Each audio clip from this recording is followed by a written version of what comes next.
अब है what is hypothesis testing. Hypothesis testing is an act in statistics whereby an analyst test an assumption regarding a population parameter।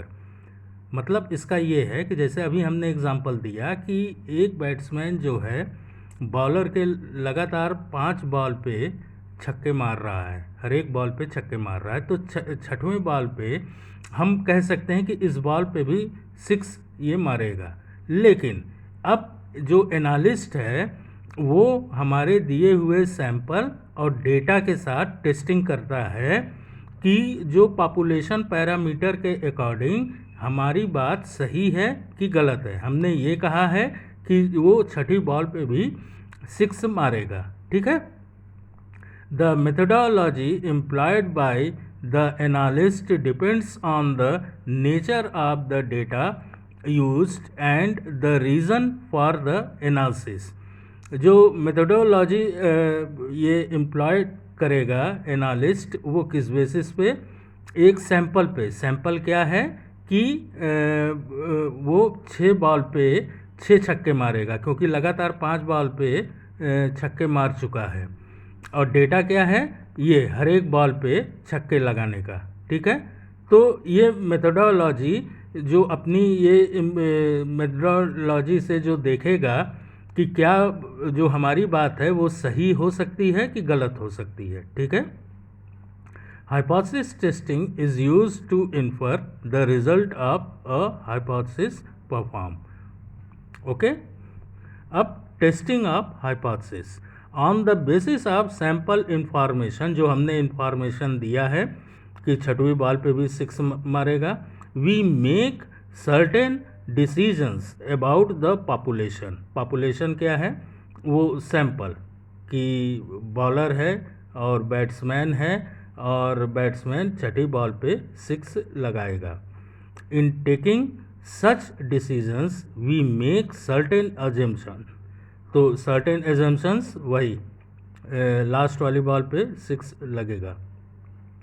These assumptions are known as statistical hypothesis, ठीक है।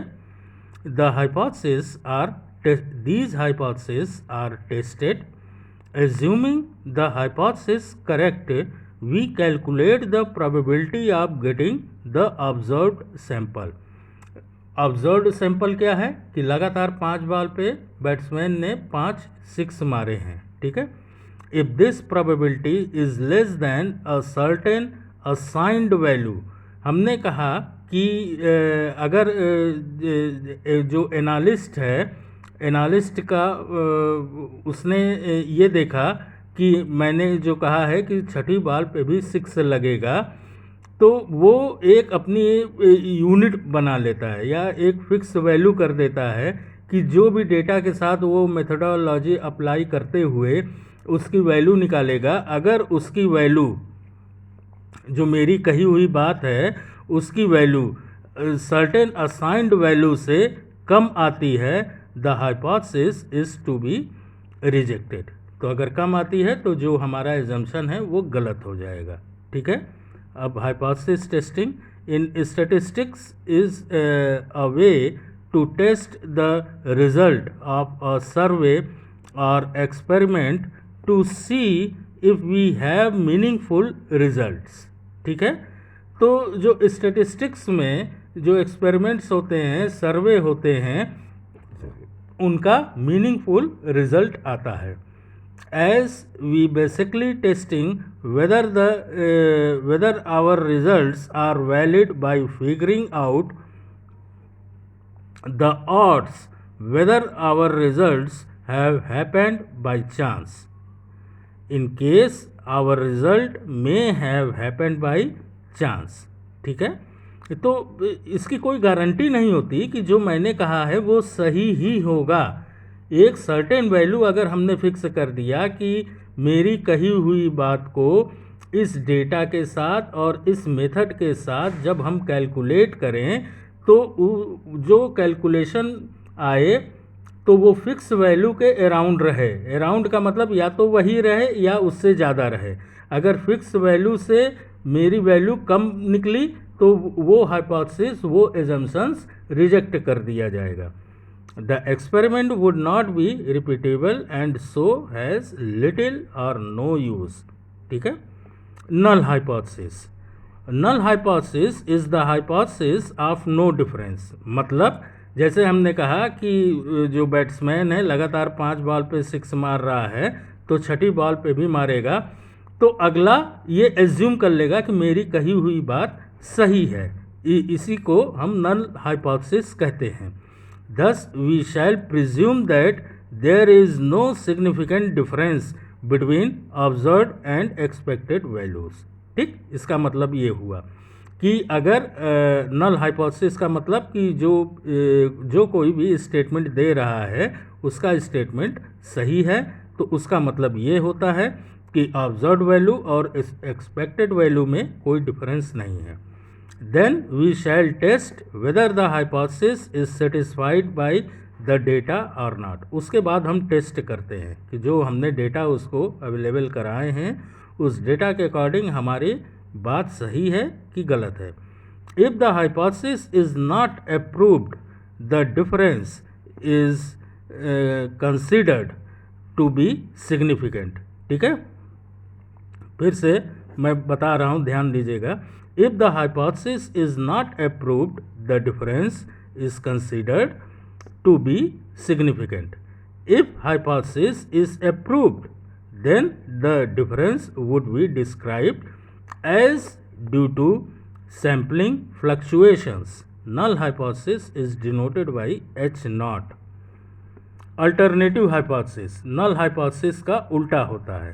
ठीक है, any hypothesis which is complementary to the null hypothesis is called alternative hypothesis and is denoted by H1. मतलब इसका ये है कि जैसे हमने कहा कि छठी बॉल पे वो बैट्समैन ज़रूर 6 मारेगा, तो अल्टरनेटिव नल हाइपोथेसिस ये है कि उसको मान लिया जाता है। अल्टरनेटिव हाइपोथेसिस है जिसको H1 से हम डिनोट करते हैं कि वो बात गलत है, वो हम नहीं मानेंगे। ठीक है, for example if we want to test the null hypothesis that the average height of soldiers is 162 centimeter, that is H naught is mu equal 162 centimeter. इसको हम म्यू नॉट से डिनोट कर सकते हैं। ये हमने जो हमसे कहा गया है कि सोल्जर्स की हाइट 162 सेंटीमीटर होती है, तो नल हाइपोथेसिस H नॉट हमने मान लिया कि हाँ सही है। Then the alternative hypothesis could be H1 such that mu, और ये क्या है, इस साइन का मतलब होता है ग्रेटर देन या लेस देन। ठीक है, हैश, ये जो हैश साइन है इसका मतलब होता है ग्रेटर देन या लेस देन। तो म्यू हैश म्यू नॉट, इसका मतलब होता है to tailed alternative hypothesis. To tailed का मतलब कि जो म्यू है या तो म्यू नॉट से ग्रेटर होगा या म्यू नॉट से लेस होगा, तो इसीलिए इसको टू टेल्ड कहा गया है। टू टेल्ड का मतलब कि जो कर्व है उसका लेफ्ट वाला टेल और राइट वाला टेल।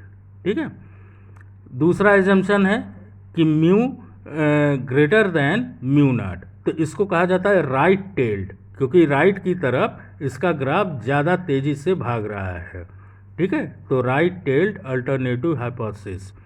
तीसरा कहा जा रहा है H1 कि mu is less than mu naught, इसको कहा जाता है लेफ्ट टेल्ड अल्टरनेटिव हाइपोथेसिस, मतलब ये लेफ्ट की ओर इसका ग्राफ ज़्यादा तेज़ी से भाग रहा है। ओके।